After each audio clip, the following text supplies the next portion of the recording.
Microsoft finally acquired Activision. I mean, this kind of takeover is unprecedented, so I'm intrigued to see what comes of that. You absolute can't believe it's been another year already. If you're a JRPG, indie or platformer fan, this was the year for you, and I am all of those people. So sit back, relax, and enjoy my top 20 games of 2024. Don't worry, a DLC will not be number one. Ultimate Godspeed is the ultimate in unrealized potential. This game is one of the most fun online experiences I've ever had, but there just isn't anyone playing it. You race a lap of the track, then every player adds traps or shortcuts. Then you go again, and again, and again, and it is insane. We had such a good time. Again, it's just a shame no one's playing it. It peaked at 18 players at launch, and now there's 5 at most. Oh, what? Why would you put spikes there? Because I thought it'd be really funny. I got the boost. Oh no! The boost! Oh, I survived. Oh, the spikes just kill me. Yeah, that means I go. Oh no! Oh no! I see what you've done. Oh my god. You're stupid. Oh no! It's real bad. Oh my god, the goo doesn't let you jump. Oh no! Oh no! Oh no! Grapple Dog's Cosmic Canines is a sequel done right. Building on the brilliance of its predecessor, Pablo is now joined by Luna, in which they must explore different realities to stop a devastating reality-ending threat. Grapple Dogs remains one of my favourite 2D platforming movesets. Grappling in games is one of the most satisfying mechanics, but a lot of games get it wrong. Grapple Dogs, you'd hope since it's in the name, nails it. Swinging, weight, momentum, all of it feels perfect, and it's aided by the developers having a very clear understanding of how fun the gameplay is, so the level design can cater to it. Now, don't think they've added another character for nothing. Luna can still grapple, but her gimmick is violence! She wields a gun, and she will end you if you cross her. It is such a fun game, and one I hope is a huge success, because they tease a sequel and I want it so bad. Now, let's move on from a reality-shifting game to a reality-shifting game.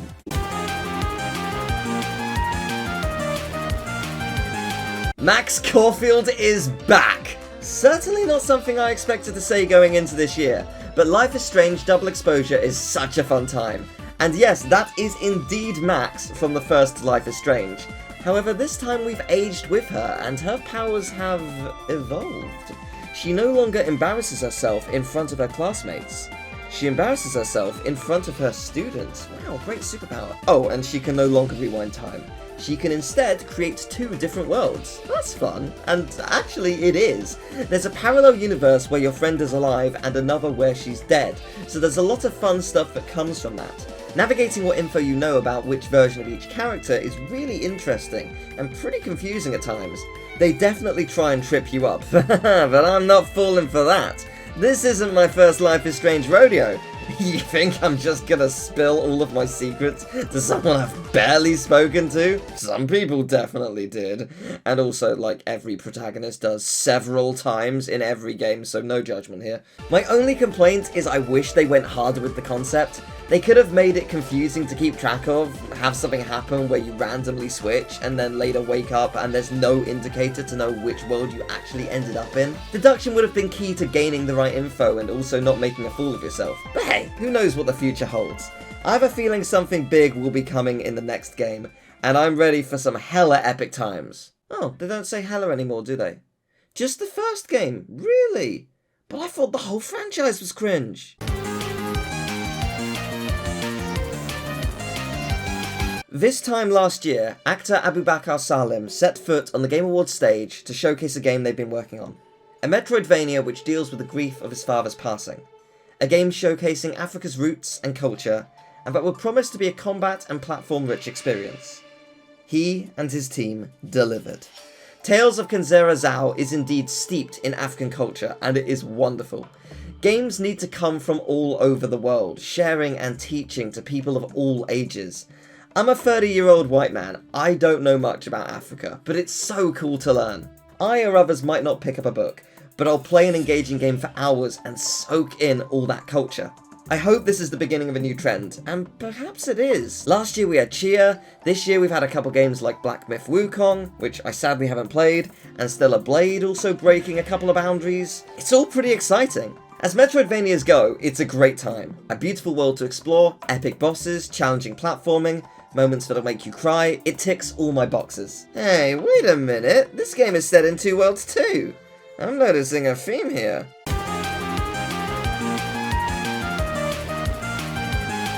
Tomb Raider 1-3 Remastered released on Valentine's Day. Nice. This is the original 3 Tomb Raider games, but re-released for a modern audience with quality of life changes, including the ability to change the graphics to be more modern with the push of a button. Is this arguably two worlds? Can we say that the theme has continued? You know what, let's say it has! Honestly, switching between the two graphical styles is the coolest thing any game can do, and it still makes me tingle a little bit. You know what else makes me tingle? Yeah, the level design. Wait, were you thinking of something else? Will you get your mind out of the gutter? Tomb Raider can be frustrating, but I've really grown to love everything about the original trilogy, despite its challenge. I'm sure I'll be happy to report my love of the next trilogy, as 4-6 Remastered is releasing next Valentine's Day. Again, nice.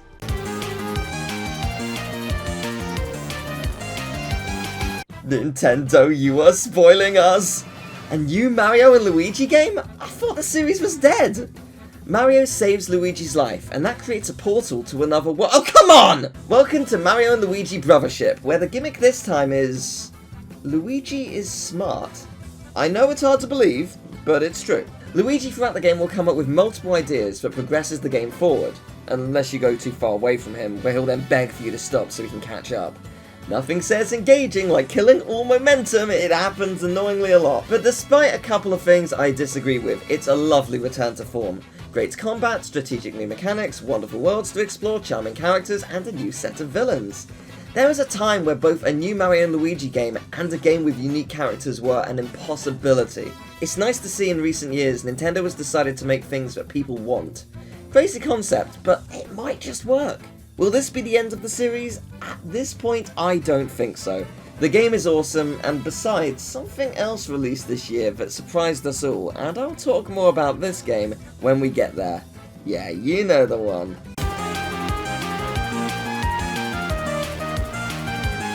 When I first saw the trailer for Dungeons of Hinterberg, I knew I was going to love it. Louisa's life as a law student is stressful, yeah, that checks out, and so you decide to take a trip to a quaint Austrian town, which was supposed to be a nice escapism holiday. And it is, but instead of taking in the scenery, which you can do, you can also enter 25 different rage rooms. This town is home to all manner of monsters and dungeons. Let off some steam, enjoy the town, bludgeon some monsters, possibly die, it's good fun! Wait, sorry, where do these magical doors lead to again? A different realm! You don't say! I never would have guessed! The theme continues! Around the town, you'll get to hang out with plenty of different locals and travellers alike to form bonds. That's right, this game is basically Zelda meets Persona, and I mean that genuinely. A lot of the dungeons do feel like they're plucked from some of Zelda's best, and the social links, for lack of a better term, are genuinely wonderful. I don't know if this place relieved my stress or added to it, but I'll be staying here again, that's for sure.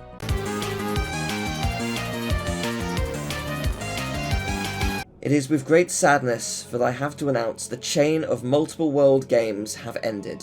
Let's celebrate with a party! Super Mario Party Jamboree is a brand new Mario Party game.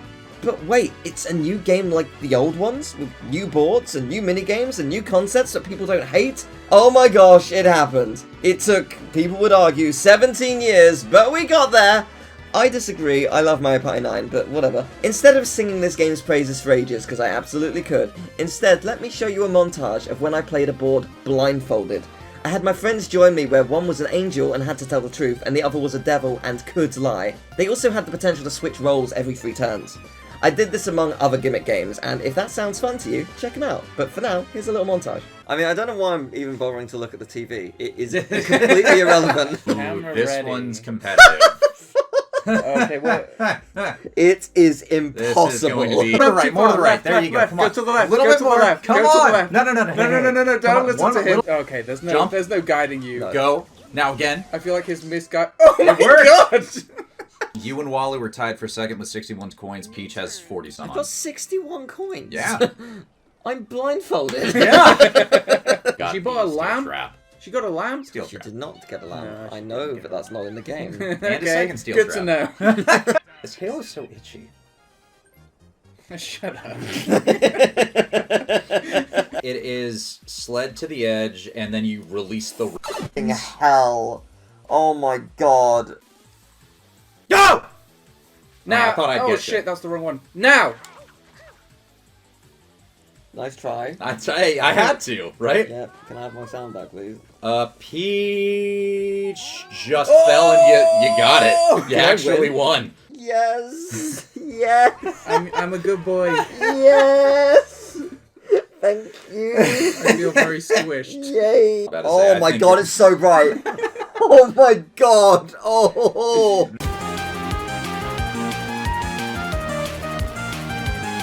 Hauntii is Super Mario Odyssey, but with aesthetic. One of the coolest art styles I've ever seen, and one of the most beautiful looking games I've ever played. You're dead! That's fun. You must travel through the afterlife to ascend to a better place, and along the way, you're going to be playing Mario Odyssey. Collect stars and take control of things. Be a tree, be a roller coaster, be a reminder of why no one loved you when you were alive. Wow, that got real fast. Am I in hell? It may be inspired by Mario Odyssey, but that doesn't make this any less impressive. Indie games constantly blow me away, tackling new art styles and concepts that complement the creators. The best indie games are never formulaic, and I will never stop praising creativity. But hey, whilst we're on the subject of indies...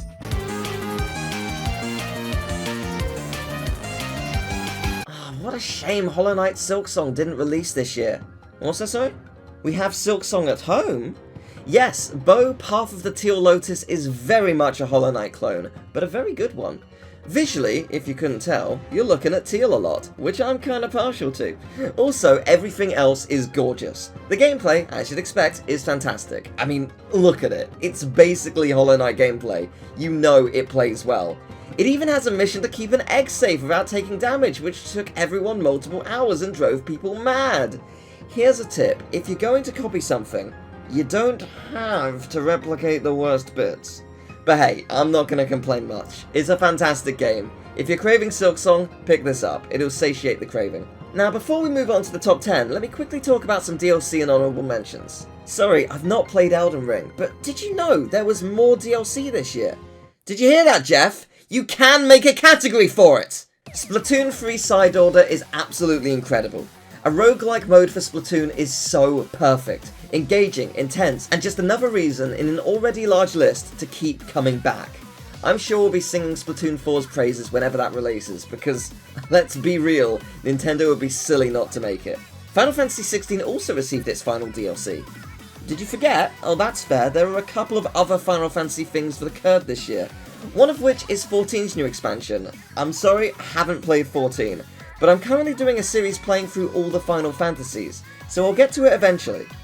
Maybe I'll even get to it before the next expansion. We'll see. But check the series out if you're interested. As for 16, it was a delight to see Clive and the gang again. Fantastic area to explore with awesome bosses and terrifying tomberries. This series brings me so much joy. And drifting away from DLC, so does Kingdom Hearts. The series was released on Steam. What's that? Why yes, this is my 13th time playing the series, what of it? The devs of Celeste made a 3D Celeste game in just over a week to celebrate its anniversary. Celeste 64, Fragments of the Mountain is so unbelievably cool. Celeste feels right at home in 3D, even if it's just a one-off thing. I love the Celeste team so much, and I can't wait for their next game, Earthblade, which is supposed to release next year. Earthblade versus Silksong versus Hades 2's full release. Next year is, in theory, gonna be insane for indies. But this year is not over yet. SCHiM is such a beautiful game. The art style and movement puzzles of moving through shadow is something that struck me the second I saw it. It's a short title if you're not seeking out secrets, but I urge you to try it. I wouldn't be bringing it up if it didn't impress me. Infinity Nikki is a free-to-play open-world 3D platformer. Yes, there are microtransactions, but I don't care. I'm just having fun roaming around collecting materials for a dress I think is pretty. Infinity Nikki creates the ultimate trap of, yes, I could do the main story mission, oh, but there's a thing over there, and now over there, and I will keep following those detours. This game is awesome. The second I saw it, I knew I'd love it, and I do unashamedly. Now, if you will excuse me, I've got several tiaras to try on. Tomba is back! Or Tomba, if that's what you know him as. This would have been in the list if it weren't super buggy at launch, but I love Tomba so much, and hearing a remixed soundtrack by the original composer is everything. My childhood self could never have dreamed of this, and now the sequel is getting the same treatment. Could we see a third game? The original creator is working on the remasters, so hopefully? Please? Alright, one more. ANTONBLAST! Why is this not on the list? It's only come out this week, and I've barely played it. I've had to make this video earlier this year due to personal life commitments, but oh my gosh, it is an insane game. I've not played Wario Land, but from what I can tell, this is basically that, but on crack. There's so much going on at any given moment, and I am blown away by how fluid it feels to play, and how immense and well designed every level is. Do not sleep on ANTONBLAST. Play the demo and then pick it up if you enjoy it. I cannot wait to play more. But with that all said, let's move on to the top 10.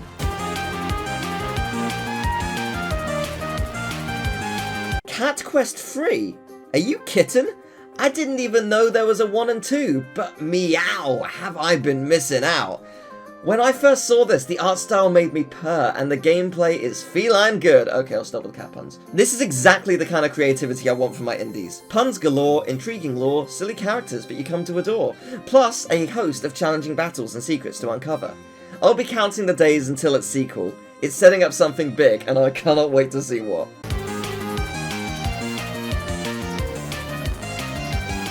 Well. Animal Well gave it some welly, unlocked my wellspring so my tears left their dwelling, and I welled up. Farewell to this segment. I couldn't find a way to add disemboweled. Animal Well is nuts. It has a very unique charm that's a mixture of both cute and horrifying depending on the room you're in. Though I feel uneasy throughout, something about its art style just feels amateur horror-like. As a Metroidvania, it's surprisingly contained, but despite its arguably small scale, it has so much packed inside of it. If you're playing casually, you'll have a great time. You'll adore the puzzles. You'll get away from me! Get away! But it's when you go for 100% that the game's world truly opens up. Secrets are brilliantly hidden. No room wastes your time or insults your intelligence. But my favourite thing is the slinky. Oh my gosh. I have never seen a slinky used in a game before, and this is peak puzzle solving gameplay. I am being completely serious. Genuinely one of my favourite upgrades of any game. What a joy.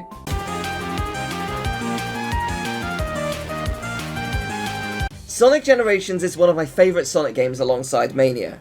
Shadow now gets his time to shine in Sonic X Shadow Generations. Sonic's side of the story is saving his friends, meeting his past self, and having a jolly good time reminiscing. Shadow's side is trauma. Hey Shadow, you remember the bad times? Oh, you try not to. Yeah, that's fair. Well, I'm gonna make you remember anyway. Oh, well, not just remember, relive it. That is unfortunate. Shadow's gameplay is exceptional.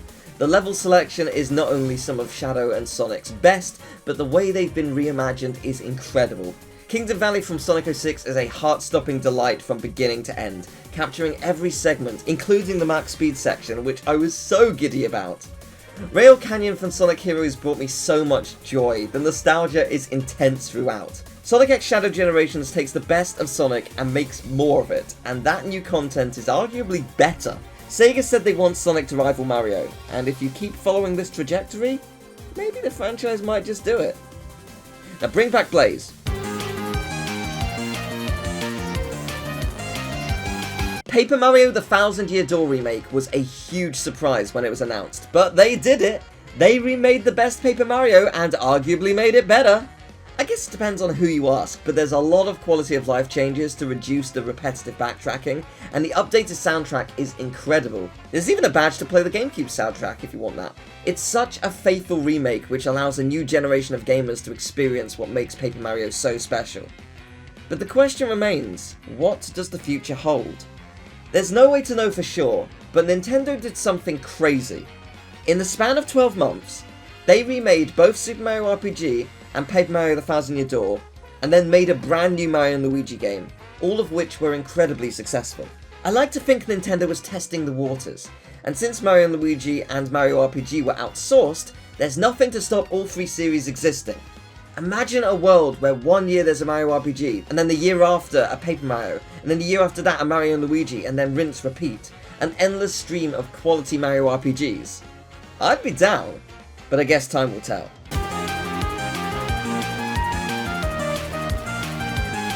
Persona 3 Reload. What a game.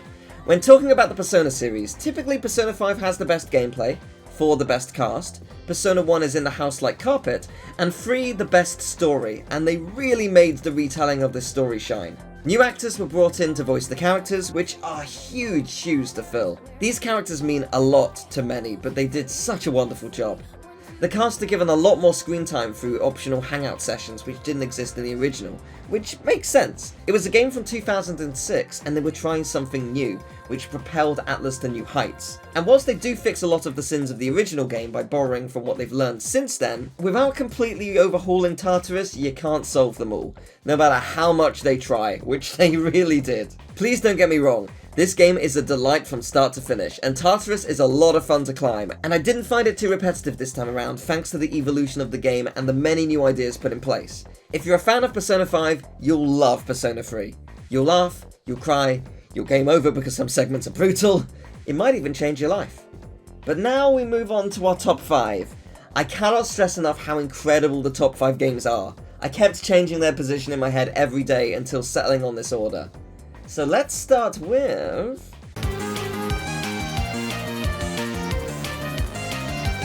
There have been Nier-inspired games before, and very few of them get the tone right.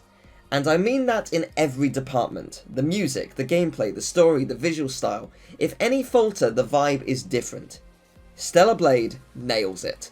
But to say it's a new Nier-like or a new Souls-like is doing the game a huge disservice. Stellar Blade is very much its own thing. I guess I should probably talk about the elephant in the room. We all see it, people complained about it, Eve can't be based on a real person because look at her hair. Eve's hair can get very distracting. It's incredible how beautiful and flowing it is. The devs put an astonishing amount of time into it and you can really appreciate it.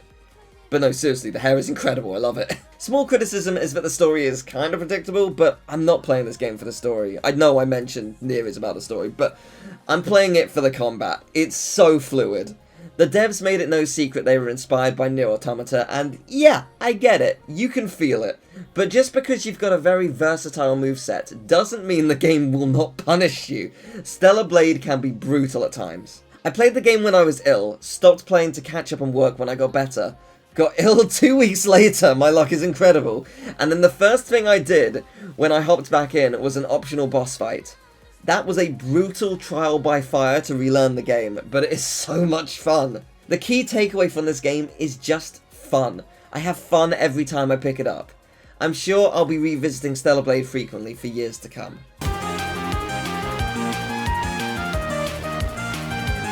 Yellow Taxi Goes Vroom did something no other game has. It made me feel like I was playing Spyro the Dragon for the first time. Spyro 1 is arguably a puzzle platformer. The puzzle is a game of hide and seek for a lot of the collectibles because the levels are brilliantly designed. You don't learn any new abilities, you just explore with what you have. Yellow Taxi Goes Vroom is exactly the same. Every ability is there from the beginning, you just need to know how to drive. But much like Spyro, the levels are incredibly designed. I felt giddy discovering new ways to play or new secrets I hadn't spotted before. Gliding from rooftop to rooftop was just nostalgia for a game I had never played before.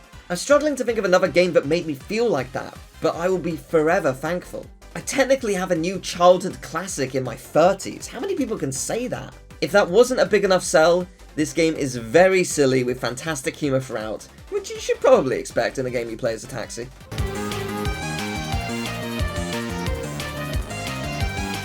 I didn't expect a card game to be so high on this list. Sorry Balatro, I've not played you. Queen's Blood is the hot new trend at the moment.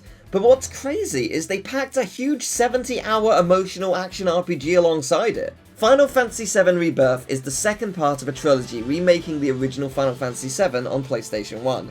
The first game in this trilogy concluded as the gang leave Midgar. so it makes sense that this picks up at a staggering pace, exploring the world, before culminating at gaming's worst kept secret. You know the one. Remake, through all its brilliance, was a mostly linear experience. Rebirth is definitely not. It's separated into several open worlds, each with an incredible amount to explore and do. My biggest shock in the first game was how much things had expanded. Sections that were 1 or 2 screens in the original were now 30-minute dungeons. I jokingly said that the Gold Saucer will probably take me 10 hours in this version. Yeah, longer, actually. There's so much to do, and this boxing minigame can suck my tight, tense anus, because I hate it so much. If you've not played it, trust me, it's ridiculous. I wouldn't be annoyed, but you have to do it for a trophy. I hate it so much! The combat has greatly expanded from the previous game, allowing for a lot more depth, which only complements the grand world. And I know I joked about it at the beginning, but genuinely, Queen's Blood is such a wonderful card minigame, with its own lore and exciting secrets to reveal as the game expands. Final Fantasy VII is memorable for many reasons, but the story and the characters are up there as one of the biggest reasons to experience the classic. I'm delighted to say that once again, they have been done justice. My favourite character is Yuffie. I love her attitude, her character growth, and Rebirth gives her a lot more time to shine. There's so many quests, minigames, story surprises, and more to uncover, and I loved every second. Apart from that boxing minigame. That's 14,477 seconds I'm never getting back. Oh man, I want to talk about endgame stuff so bad. It's so epic and intense, and the music is mind-blowing, but I won't spoil it for you. Experience it for yourself if you can. Rebirth is huge, and I eagerly await the finale of this beautiful story. I'm ready to lose my mind.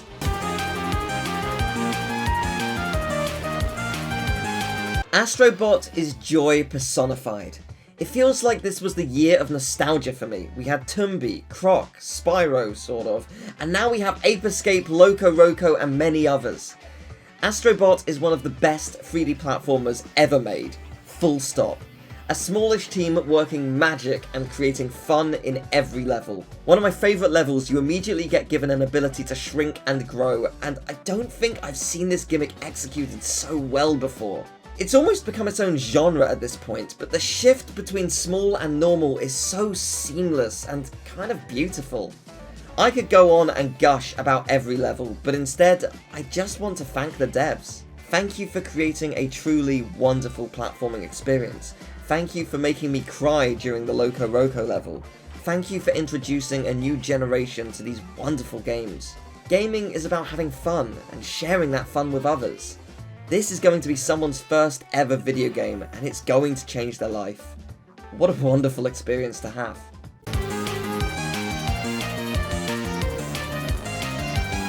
Rugrats Adventures in Gameland has some cool things going for it, but it also has some of the worst game design I've seen in a while. Horrible and unfair just because it can be. Yeah, if it wasn't clear, I like to do some fake number ones which serve as the worst games of the year. One more. I think you know what it is.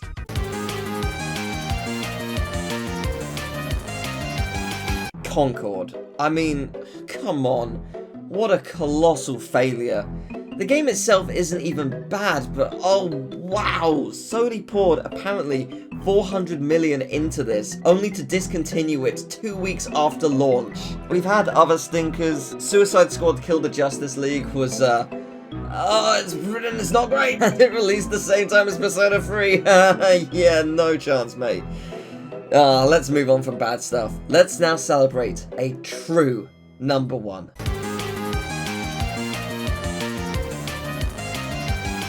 Metaphor ReFantasio is the culmination of everything Atlus has learned over the last 20 years. A perfect turn-based RPG that will rock you to your core. Louis Squierburn kills the king with a plan to ascend the throne himself. As the people of Uchronia watch the king's funeral, Louis shows up to prove his worth, right as the king has the last laugh. The king used ancient Majora's Mask magic to make himself a giant moon hovering over the people, issuing a decree where the new ruler will be crowned based on popularity. The person, any person, who is the most worthy in the most hearts of the kingdom will be crowned king or queen. And so, a contest to become the next leader is born. It's at this point Luis not only brags about killing the king, but he storms the holy capital, killing many and damaging sacred items in the building. And despite this, he's still the frontrunner to be king by a long shot. Absolutely crazy that someone would lie, cheat, steal, commit dozens of crimes, be convicted of said crimes, promise to make the world a significantly worse place, and yet he's still almost certainly king unless we stop him. It's a good thing nothing in the real world is like that, can you imagine? By the way, that's not a spoiler. That and a lot more happens within the first 5 hours. Because in true Atlas style, this is a massive 70+ hour game, and not a single second is wasted. Where do I begin? If you're familiar with Persona, especially Persona 5, they've taken the best bits and eliminated the very few bad. Social links are still there, but they happen a lot more organically, and you can't make a mistake upgrading the social link by accidentally mentioning you're also dating their best friend. Instead, your responses reward you with experience. There are still social stats, but you can actually see how close you are to upgrading your rank this time. Oh my gosh, finally! Only took you 20 years? Not even Persona 3 Reload does this! The UI is still as gorgeous as ever. No one will ever top the sheer style and beauty of an Atlas menu. Same goes for the rest of the art. The skies feel like I'm staring at a painting. I spent a lot of the game admiring the world. The story goes to so many places I wasn't expecting, and I don't think I've been as tense playing other games as I was at certain points. There are probably 10 different points in the game where I had no idea what the game was going to do next, each of which left me speechless or crying. With a cast that's as endearing as any that's come before it, you'll find it difficult not to fall in love with everyone you encounter. And to top it off, the music is as top tier as it gets, and I'm blown away by the style on display. It's very unique and I cannot stop listening. As I write this, I'm listening to the soundtrack on shuffle. And then we come to the gameplay.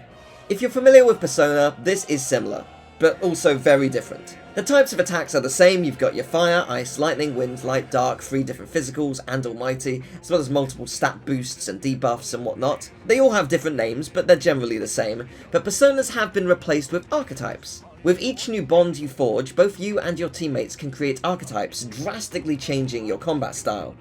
There's a lot to manage, and yet it's incredibly easy. Each archetype can learn up to 8 moves, and by the end carry over 4 moves from other archetypes, so the range you can build is immense.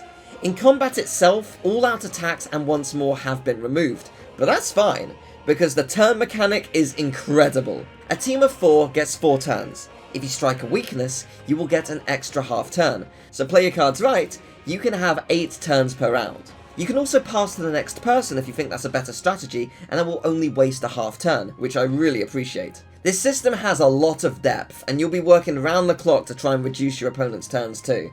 The monsters in this game are some of the creepiest or coolest I've ever seen in games, and the sense of dread I felt upon encountering something new that was a clear threat was exhilarating. There's something in here as well, which I suspect an enemy's going to show up out of nowhere in a minute. Really? No enemy? I don't believe you. That'll be something if it shows up now. Oh, here's the enemy. Oh, the Char, yes! Oh, no!